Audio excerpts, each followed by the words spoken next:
Hi friends, നമുക്ക് വേറൊരു വീഡിയോയിൽ കുറച്ച് എൻക്ലബ്സ് ക്വസ്റ്റ്യൻ ആയിട്ട് നോക്കാം. Safe and effective care environment തന്നെയാണ് and infection control. So let's go to the question. Question number 1. The physician orders an MRI of the brain for an adult male client. Which of the following findings in the client's history should the nurse report to the physician? So answer number 1, allergy to contrast dye. Second is implanted cardiac pacemaker. Third is chronic obstructive pulmonary disease. Fourth is hernia repair. So what is your guess? Do you think something has to do with the contrast in MRI?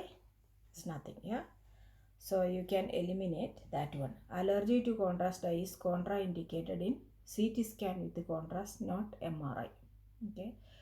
The second option is metallic items including metallic implants such as cardiac pacemaker are contraindicated in MRI. The option 2 is the correct option. So patient has a pacemaker, that has to be informed to the physician. Okay. Third is there is no contraindication for a patient who has COPD, and hernia repair is not a contraindication. Now question number 2. The nurse is developing a care plan for a client with hepatitis C. The nurse knows that the primary route of transmission of this hepatitis virus is which of the following? So contaminated food, second is feces, third is blood, fourth is sputum. So or you know that oral and fecal route is the transmission of air. So the contaminated food, feces and sputum is no mode of transmission. So easily you can eliminate these three, and hepatitis C is by blood and blood product, parental route transmission. So the blood is the correct answer. Okay, the primary route of transmission of hepatitis C is blood. Question number 3. The nurse is preparing to discharge a client with rheumatic heart disease who is recovering from endocarditis. Which of the following statement from the client indicate that the client understands the teaching?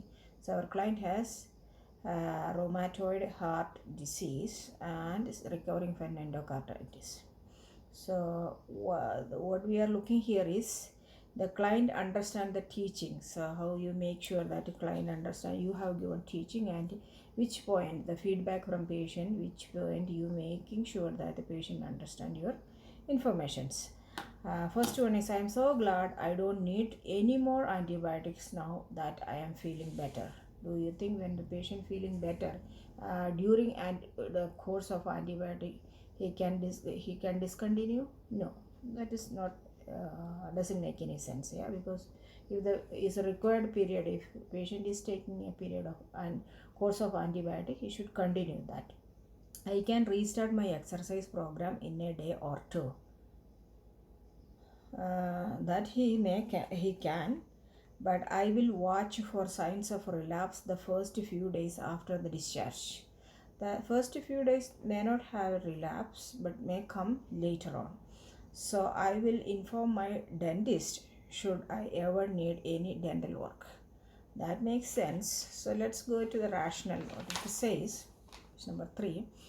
So the client must take, as I said, the client must take the full course of prescribed antibiotic even if feeling better. The second rationale is the client must restrict activity as directed by the physician. If the physician says you have to stay in bed or limited activity or only bathroom privileges, he has to obey that. Otherwise, he can have his normal life. Then rationale number 3, relapse may occur but not until about 2 weeks after the treatment stops. So it is not immediately. It may occur after stopping the treatment 2 weeks after the treatment.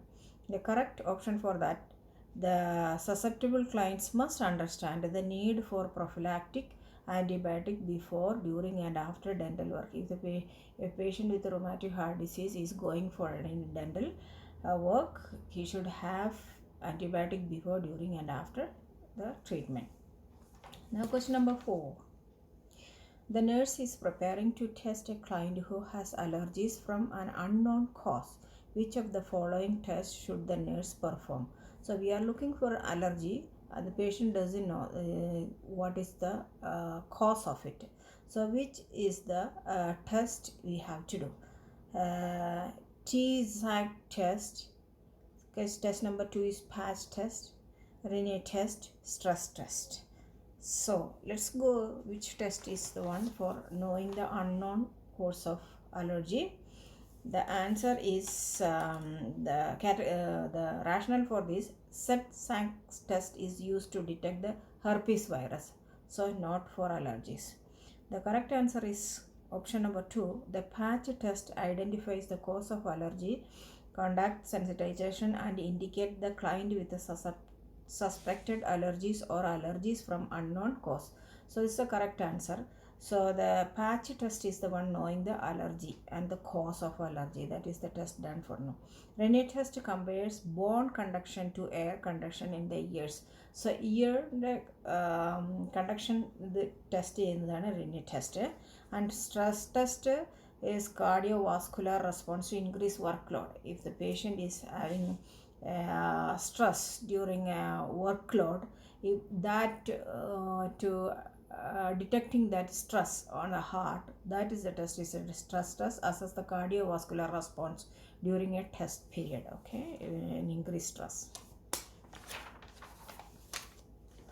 Question number 5. The nurse is preparing a client with acquired immunodeficiency syndrome AIDS for discharge to home. Which of the following instructions should the nurse include? So you are giving health education to a patient who is AIDS patient is going home. So what are the instructions you give? So first option is avoid sharing articles such as razors and toothbrushes. Second is do not share eating utensils with family members. Third is limit the time you spend in public place. Fourth is avoid eating food from serving dishes shared with others. So there is no what is that restriction for AIDS patient sharing food with others or sharing utensils. There is nothing. Only the possibility of transmission is by sharing articles such as razors and toothbrush. So let's go what is the rationale is given here. And 5 the human immunodeficiency virus which causes AIDS is concentrated mostly in blood and semen. The client should not share articles that may be contaminated with blood such as razors and toothbrushes. The second option is HIV is not transmitted by sharing eating utensils. The third option, someone with HIV does not need to limit time in public places. Fourth, HIV is not transmitted by sharing food from serving dishes used by someone with AIDS. Question number 6. The nurse is preparing to administer a tuberculosis Mantoux test, skin test, to a client suspected of having tuberculosis. The nurse knows that the test will reveal which of the following. So the options are how long the client has been infected with TB. Do you think? No, you can't detect how long the patient was. Second is active TB infection. No. Latent TB infection. No. Whether the client has been infected with the TB bacteria. That's the only option correct here. So let's see what is the rationale is given. 6. The nurse is preparing that the option 1, the test cannot detect how long a person has been infected. Second option, the test cannot detect whether the infection is latent or inactive or active. So third, test cannot detect whether the infection can be passed on to others. Fourth option is the correct one. The tuberculin test is performed to determine if the person has ever had TB. Okay, that is the correct answer. Question number 7 is an older adult has been admitted with a diagnosis of stroke and a history of dementia. Which of the following nursing diagnosis has the highest priority for this client? So the patient is demented and the patient has a stroke. So let's go to the option what's given. Bathing, hygiene, self-care deficit. Second is risk for injury. Third is impaired physical mobility. Fourth is disturbed thought process.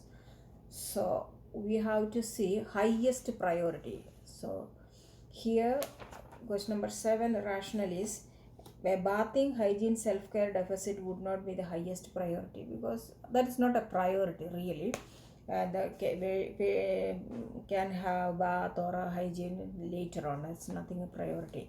The older adult with dementia are at risk for injury due to increased risk for falls because of they may not recognize their limitation despite immobility related to the stroke. This patient might be immobile, maybe having immobility due to the stroke, but this easily forgetful. They are demented, so easily forgetful. They will get out from the bed and they will walk, they will fall. So they are at highest risk of fall. This is the priority for this one. Stroke, because they can't recognize their limitations because of the dementia. So that's the main priority thing. We have to keep it in mind that a patient with the demented and stroke, the patient should get up and fall, so they are at high risk of falls. So that is the order. That is the answer for that. The impaired physical mobility would not be the highest priority, because if the patient is staying on bed, that is not a priority for you to consider, but fall is dangerous for the patient, that you have to consider. Disturbed thought process would not be the highest priority. Of course the patient is, it's a progressive process dementia, that is not a priority in considering that than the falls, okay, injuries. Question number 8. The nurse has just administered insulin to a diabetic client. In which of the following ways should the nurse dispose of the needles? So the option 1 is recap the needle and discard it in the nearest puncture resistant container. Second is recap the needle and discard it in the nearest biohazard container. Third, discard the needle in the puncture resistant container. Fourth is break the needle and discard in the nearest puncture resistant container. So the first option is recap. We never recommend recapping for a used needle, or once it comes out from the cap, we never try to recap, okay. And the second option was recap the needle and discard it in the nearest biohazard container. Biohazard container has to be puncture resistant, not only the biohazard. So the option 2 is wrong, and the recap is big no. Then the third is discard the needle a puncture resistant container, that is the correct one. And the fourth is break the needle, never break or never recap. Question number 9. The nurse is preparing to administer packed RBC to a client. Arrange the following steps in the order the nurse should perform them. All options are used. Okay, we have 7 options here, all of them are used. So what is by step how you do this one? I will read them in disorder, then I will put them in order, and then I'll let you know. Explain the procedure to the client. Obtain the client's vital signs. Third, assess that the client has the blood bank identification bag. Fourth is obtain the packed RBC from the blood bank according to hospital policy and perform a visual check of the blood. Fifth is perform a bedside identification and blood product verification by 2 licensed individuals. Sixth is verify the physician's order. Seventh is prime the transfusion tubing with the 0.9% sodium chloride solution. So here, out of all these things, first what we have to check is verify the physician's order. First we have to check, is there any physician order? Then the second step is assess the client. That client has a blood bank identification armband. So you make sure that there is an identification bank armband on patient. Then the third is go to patient and means you are checking identification band and tell the patient you are going to give blood transfusion to this patient. So explain the procedure to the patient. Next is check patient's vital signs. After explaining the procedure, check vital signs. The fifth option is prime the transfusion tubing with 0.9% sodium chloride solution. Just prime the tubing with the saline. Then the sixth one is obtain packed RBC from the blood bank according to hospital policy and perform a visual check of the blood. Visually you check if there's any clot or anything is you can see. So check that one visually. Then The last step is the seventh one is perform bedside identification and blood product verifying with two licensed person, two RNs or RPN or based on the policy what in your institution is. So you check two licensed person the blood, then you can transfuse blood. Those are the 7 steps. First is checking doctor's order. Second is patient has a blood bank armband. The third is explaining the patient procedure, vital signs. Then checking assess the client. Then fifth one is priming the tubing. Sixth one is getting the packed RBC. Seventh one is performing a bedside check of the blood. Okay. So now 10th question is. Two nurses are preparing to lift a client up in bed. Which of the following should the nurse to help to avoid injuries to their back? So this is for the nurse. If she is lifting a patient, how she can avoid back injuries. Okay. So bend from the waist. Is it recommended you have to bend from the waist? No. You have to. A natural position you have to maintain. Lift with the back, not with the legs. No. You have to lift with the legs, not with the back. Then third is lower the head of the bed to about 30 degree if the client can tolerate it. No, it is not recommended. Trendelenburg, lowering the head end to the Trendelenburg position, that is recommended. Make certain the bed is in a reasonably high position. That is the correct answer. Reasonably high position, you have to bring the bed to certain level that is a reasonably high position. So that is the correct answer. So question number 10, I will just the rationale I will read. It's given here. When lifting or moving a client, nurses should maintain a natural curve of the spine and not bend at the waist. That's the first option rationale. Second is when lifting or moving a client, nurses should lift with the legs and not the back. When lifting or moving a client, place the bed in the Trendelenburg position if the client can tolerate it. The fourth option is correct. The bed should be in a reasonably high position so the nurse do not have to lean. Okay, that was the 10th question. Answer 11th. In the emergency room, the nurse assesses a 4-year-old child suspected of having measles. Which of the following kinds of precaution should the nurse initiate? The measles, what precautions we have to do?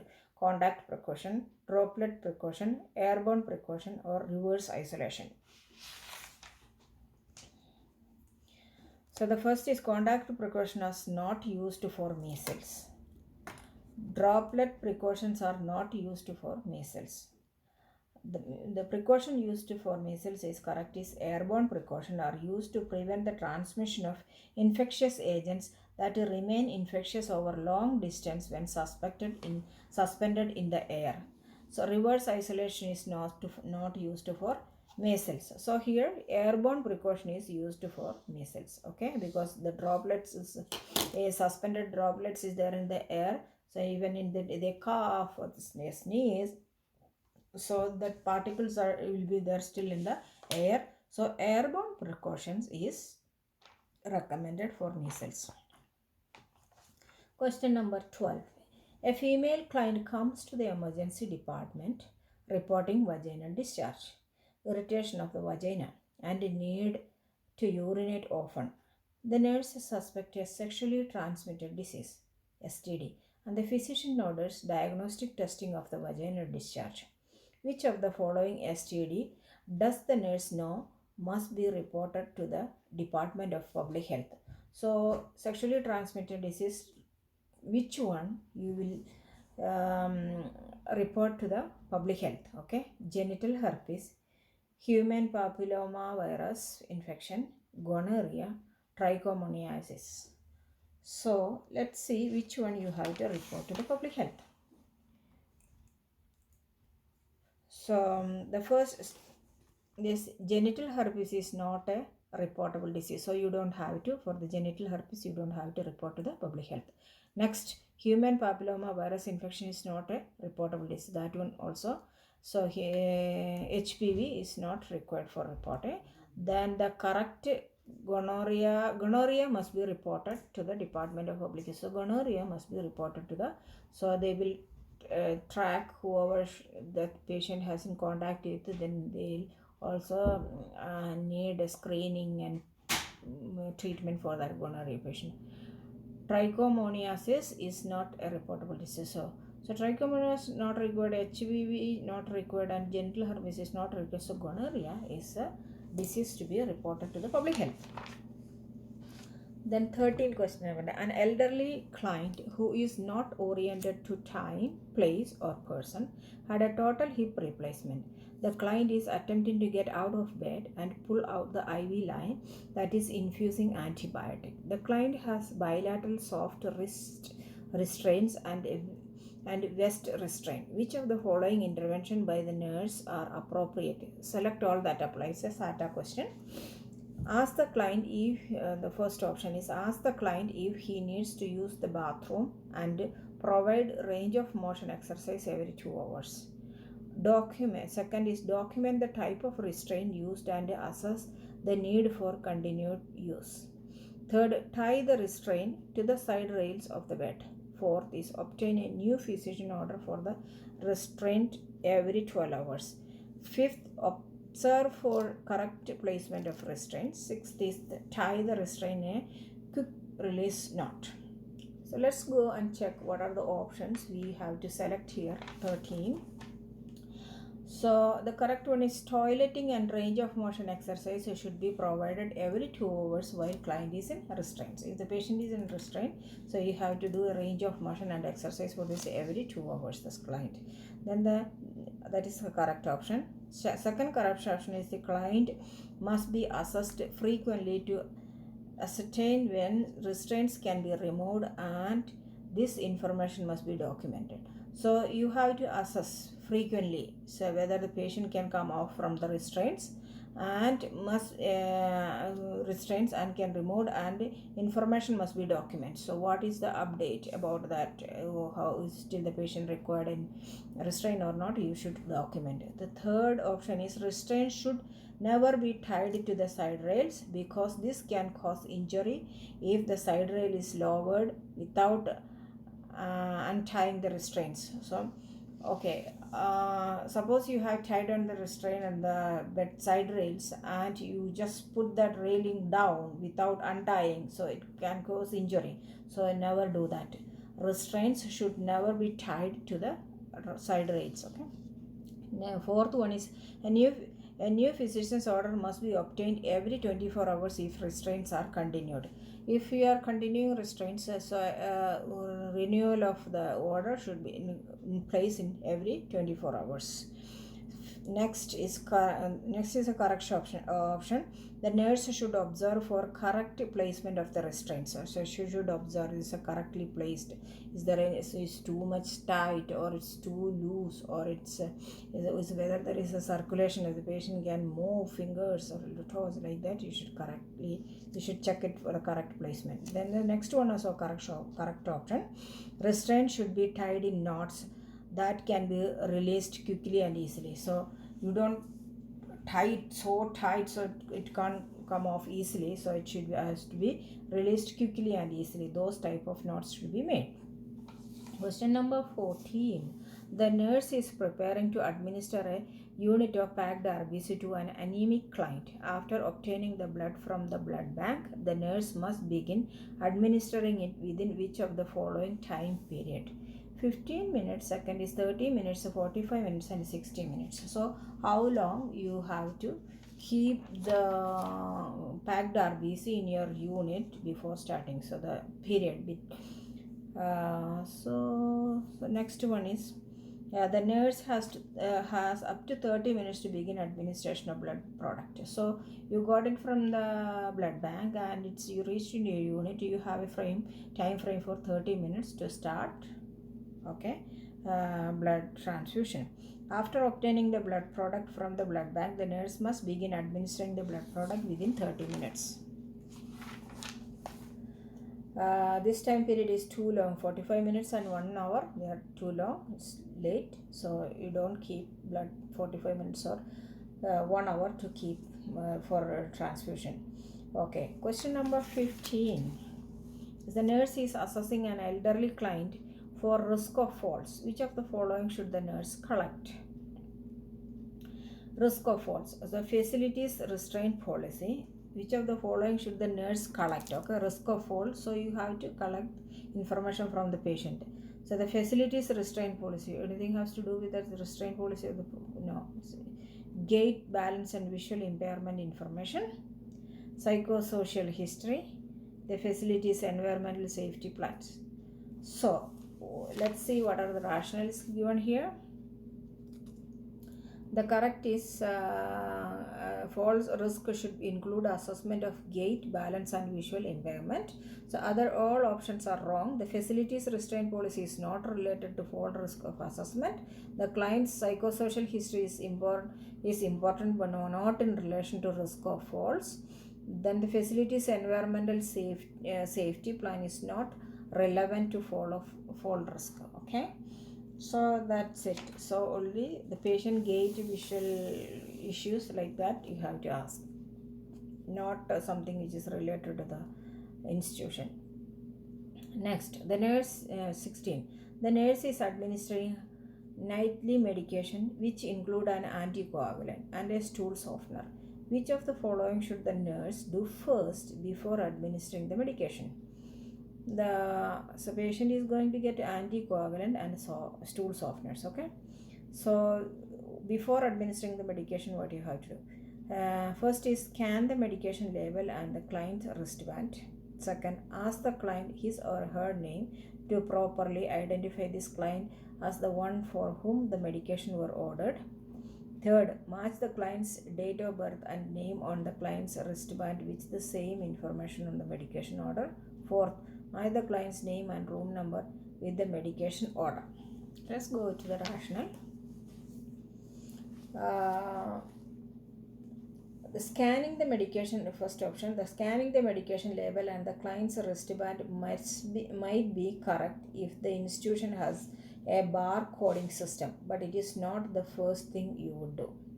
Second is asking the client his or her name might be correct, but it is not the most complete answer. Fourth is the 2012 National Patient Safety Goals require using a minimum of 2 patient identifiers as a means to promote the safety care and prevent medication errors. So that is the correct option. 2 identifiers, patients 2 identifiers you are checking. So here you are checking match the client date of birth and name on the client's wristband with the same information on the medication order. So patient name and date of birth, okay, and the same as on medication chart. And the room number should never be used as a client's identifier. Rooms can be changed, so it is not stable or it is not a correct form of checking. Okay. Question number 17. The physician verbally orders a medication for a client during an emergency call. Which of the following should nurse do? Repeat the order back to the physicians for confirmation and administer it. Second, retrieve the medication and administer it. Third, write the order down, retrieve the medication and administer it. Fourth is read the order to another nurse. That nurse retrieve the medication and stay with the client. So it is an emergency. So the doctor has given you and a verbal order has given to you. So in that scenario, what you have to do during an emergency call, which of the following should the nurse do? Okay, doctor already delivered the verbal order. So 17. So the correct one is in an emergency call situation, the order can be repeated back to the physician for confirmation and given as there is another nurse recording event after that. So you are repeating what you heard the doctor order and repeating him back that then another nurse is recording what the event is taking place. The second option, the medication order should be confirmed with the physicians first. You have to confirm with the physician who ordered it, not with any other nurse or anybody. The second one is third one is the order should be repeated back to the physician for verifying before it is administered. The same.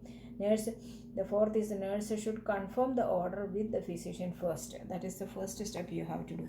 To confirm the order, then another nurse will be recording the event. Question number 18. The client has a new order for placement of a Foley catheter due to urinary retention. Which of the following should the nurse do before starting the procedure? Select all that applies. A SATA question. The nurse should confirm the client's identity because a procedure requires proper identification. Option number 2, the nurse should confirm the client's medical record number via the wristband and order.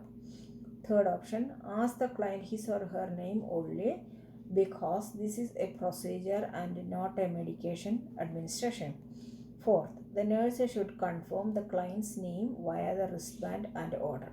So you got an order for a Foley catheter insertion for urinary retention. So in that case, what you have to do? So you have to do, maybe more than one option could be right here. So let's go and see what you have to do when you get an order. So correct order is one correct answer is the nurse should confirm the client's identity because a procedure requires a proper identification. So procedure required a proper identification. You have to confirm the client's identity. Second option also correct. The nurse should confirm the client's medical record number via the wristband and order. So you are taking patient's MRN number, medical record number plus the patient identity name. Then the third option is the nurse must always properly identify clients for any and all treatment, not just for medication administration. So it is not only applicable for the medication administration. For every procedure and treatment, nurse should identify patient properly. The correct answer, fourth one also correct. The nurse should confirm the client's name via the wristband and order. Okay, so she has to check with the correct. You are giving to the correct patient the correct MRN number and identify the right patient with the armband. Okay. Question number 19.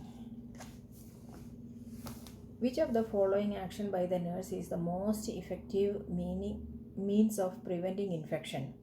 So first option is washing hands after client contact. Second is washing hands after removing gloves. Third, hand hygiene between clients. Fourth, hand hygiene before entry to a client's room and upon exiting of a client's room. So the most effective means of preventing infection. So okay, washing hands after client contact, first one. 19.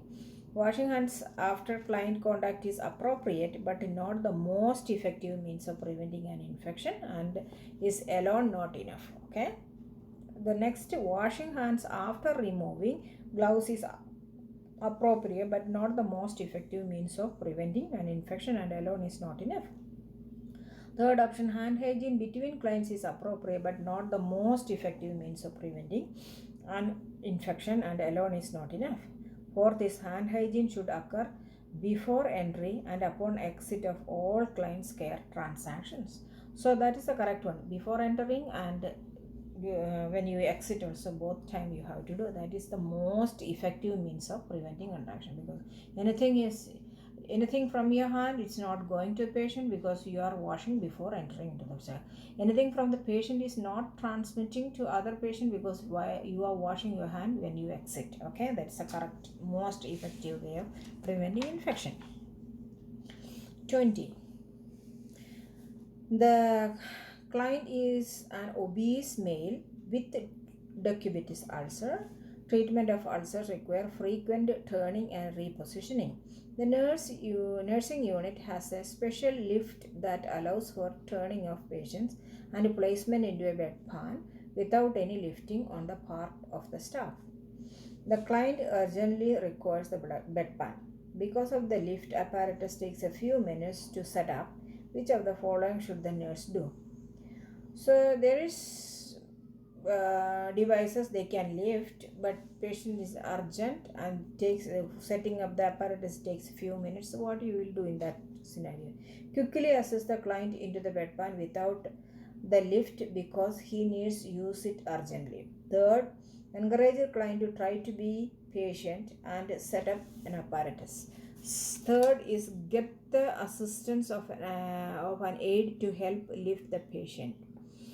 Fourth is encourages the client to wear an incontinence brief.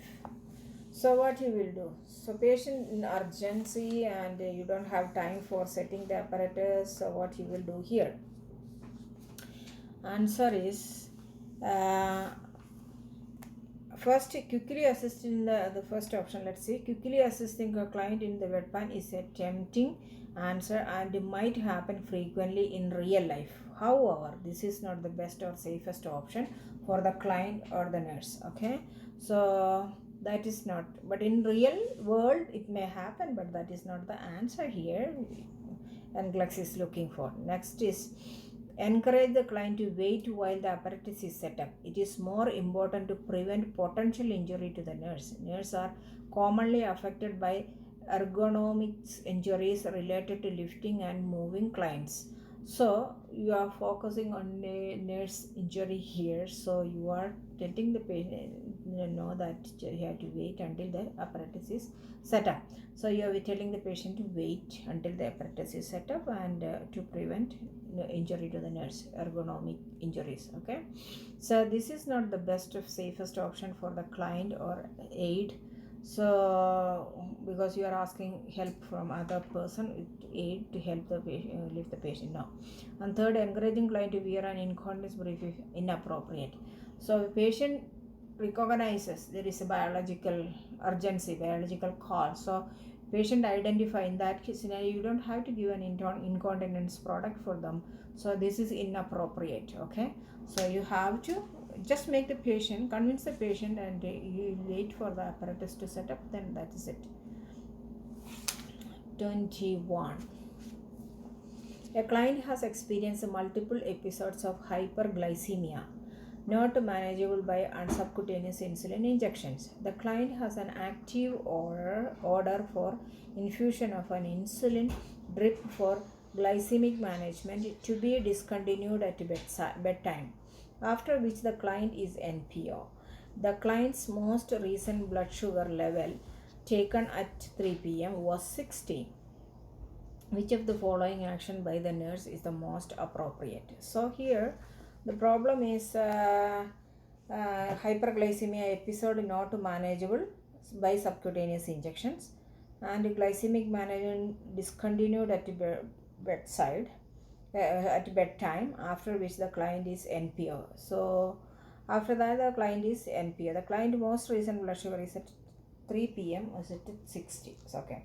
Nurse should follow the order and allow the insulin to infuse until bedtime. So then the second option, the nurse should recheck the client's blood sugar. Third is the nurse should bring this blood sugar level to the physician's attention and discuss stopping the insulin. Fourth is the nurse should seek advice from other nurses. So 21 options are: the nurse has a duty to verify the order given the change in circumstances. The blood sugar is now low and continuing an insulin drip has the potential to drop it to a dangerous level because his blood sugar is only 60. So continuing that may further drop and go into hypoglycemia, more severe level. The second option is the nurse would recheck the client's blood sugar level only if there was a reason to believe it might be an error. If you think that it may be by error, so there is she can do it, recheck it. Correct answer is that the most appropriate action is to contact the physician and discuss stopping the infusion based on the last blood sugar level. At 3 o'clock it was 60, so you can contact physicians and suggest for stopping insulin infusion. Fourth option, the nurse might ask a colleague for advice, but the most appropriate action is discuss the situation with the physician. That is the most appropriate way. 23. The nurse witnesses another nurse wearing a gown and gloves enter a client room labeled airborne precautions. Which of the following action by the witnessing nurse is most appropriate? So, notify the nurse manager to discuss policy with the other nurse. The second option, ask a physician given a presentation in which precaution required which types of personal protective equipment. Third, remind the other nurse that she must in addition to a gown and gloves for airborne type precautions. Fourth, ask other nurse to look up the policy about precautions. What he will do, you are seeing a nurse in an airborne precaution room. She is entering with gown and wearing a gown and gloves only. Okay, so definitely an airborne precaution, she needs mask. Yeah, so what you will do in this scenario, okay, if you see somebody is doing that, so the nurse manager does not need to be notified. So if you are going to tell the manager that she is doing like this, so you don't have to notify the nursing manager.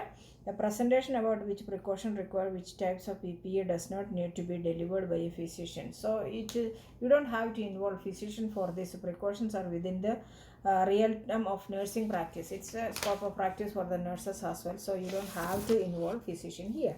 The correct is remind the other nurse that she needs a mask in addition to a gown and gloves for airborne type precautions. So that's what you have to tell your colleague, that you need a mask, dear, you need a mask. Just tell her. Other nurse might need to review the policy, but a gentle reminder to use a mask is the most appropriate. So gently you remind your colleague to use a mask. So that's it. Okay, that you have to do. 24. The nurse discovers a client on the floor in the client's hospital room.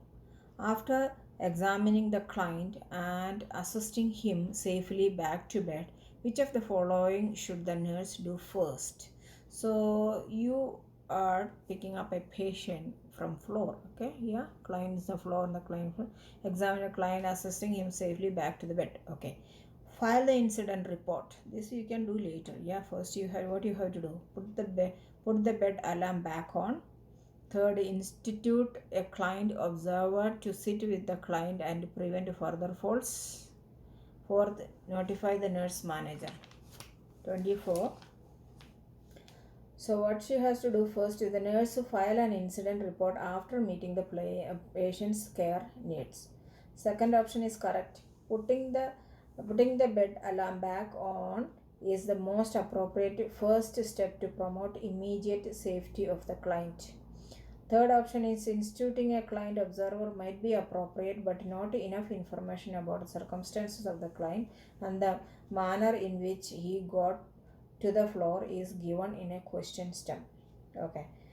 Not enough information is not there, so it's not correct. Fourth one is notifying the nurse manager might be appropriate, but not enough information about the circumstance of the client and the manner in which he got to the floor is given in a question time. So we don't have enough information. Okay, that is one of this question, this you should consider as incomplete to go or making a person to sit beside her or notifying the nurse manager. Okay, how it happened, we don't have enough information for that. So the option is putting the bed alarm immediate, so that you will be if the patient is getting out of bed or moving some things, you will get an alarm. 25. Question number 25. The hospitalized client is receiving an infusion and the pump has malfunctioned. Which of the following action by the nurse is most appropriate once the infusion has been stopped and restarted with a functioning pump? So what happened is the infusion pump malfunction. Following action most appropriate once the infusion has been stopped and restarted. So you bought a new pump and you restarted. Okay. Place a broken sticker on the manual. So what you have to do with the first pump? So you removed malfunction pump according to hospital policy and place the pump in the designated malfunctioning equipment area. Second is place the malfunctioning pump in the utility room. Third, remove the malfunctioning pump from the client's room and place with the other pumps. Fourth, place the malfunctioning pump in the side of the client's room. So what you will do, you came across that malfunctioning pump was in the room and it was not functioning, so you change the pump and you are using another pump now in that place. So what you will do in that case, okay, malfunctioning equipment should be labeled clearly and put it in a separate area to be reviewed by the equipment department. That's what you have to do.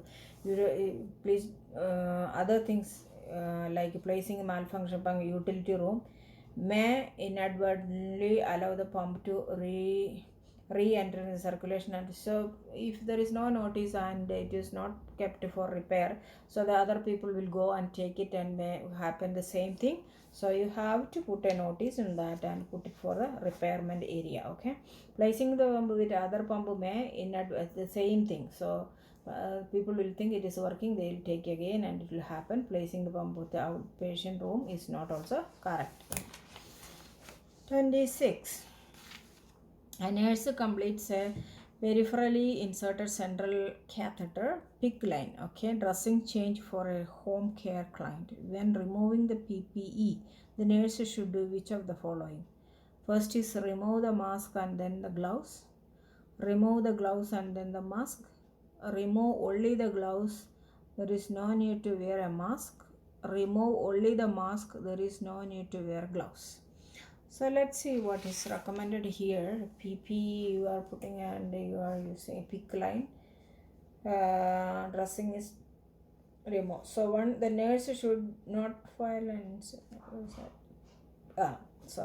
remove the mask with the gloves on could transfer contamination from the gloves to the mask and potentially to the nurse head. So suppose you have a gloves in your hand, it is contaminated, you try to remove your mask, what will happen? You will transmit infection to yourself, yeah, to nurse, you will get an infection. So that is not a correct option. The correct option is gloves are removed first. So you touch the patient, you touch the dressing, so you remove gloves first. So that is the correct answer. Both the gloves and mask should be worn when changing a PICC line dressing. There is a chance where there may flash, splash maybe can happen. So you have to put gloves and mask. Both the gloves and mask should be worn when changing PICC line dressing. Okay. Then 27. The client is found on a floor by the nursing assistant personnel, NAP. Once the client is safe, which of the following should the nurse do first? So you saw a patient and the nurse assistant saw a patient in the floor. Okay. You made the patient safe, and now what you have to do next? Document the event in the client's medical record and file an incident report. Second is file an incident report only. Third is document the client's medical record and have the NAP file an incident report. Fourth, document the event in the client's medical record only. So let's see what is. The nurse should not file the incident report. The one who discovered the event, NAP should document it. So whoever witnessed the incident, suppose you a nursing aide has witnessed a patient fall, she will be the one writing, whoever witnessed the incident. Okay, so the nurse is not writing. An incident report needs to be filed for internal purpose of learning from occurrence, but the event must also be documented for purpose of client care. So you will be writing patient had a fall, all those things, but incident report, that is for example, you want to so many falls in a unit, so we should look into that. It's a problem, so you should make maybe a review policy or something you have to do. So it is for the internal reference and the nurse learning occurrence, okay, for that. So that's for the purpose, but for the patient, you have to what incident taken place, just you have to document in medical record of patient as well. That is for the care, not for making some what's it, so for unit improvement or something like that. So the car now The third option is correct event should be documented in the client's medical record, and the NAP should file an incident report. As I already told you, the nursing aide should write the incident report and what correct incident that you have to document in the patient medical record also. An incident report needs to be filed for internal purpose of learning and occurrence. I already discussed with that. Okay, 28. Question number 28. The nurse is making a home visit to an elderly client during the winter. The nurse notices upon arrival that the client has the oven turned on with the oven door open and is using it as a form of heat. Which of the following action by the nurse is most appropriate? So you are in a winter season, a nurse is visiting a patient and you found oven door is open and he is using that as a resource for heating up heat. Okay, so first option is take care of the client's medical needs and do not get involved in the client's private matters. That's big no, I should say. Second is shut the oven off and continue with the home visit. Third is report the event to the local fire department. Fourth is have a meeting with the client and family and warn them of the fire and safety risk of using the oven for heat. So 28, let's see what you have to do in that case. Okay, first is as a home care nurse, it is a nurse obligation to promote client safety and prevent hazards. So this patient is not, though is at home, at his house, he is doing that one, he is at a risk, can have fire. So it is a nurse responsibility for client's safety and preventing hazard is one of nurse responsibility.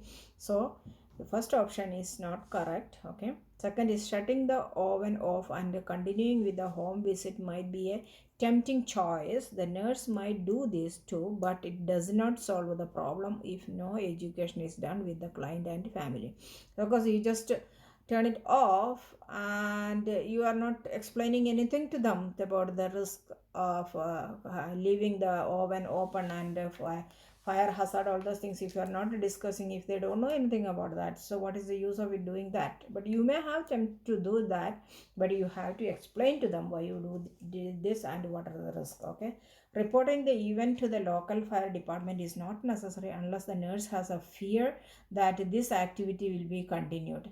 So 100% if you are sure about that, other you don't have to inform a fire department that this, because not fire didn't happen any fire there. So just make them aware that there is risk. Okay, just make the patient understand and the family understand.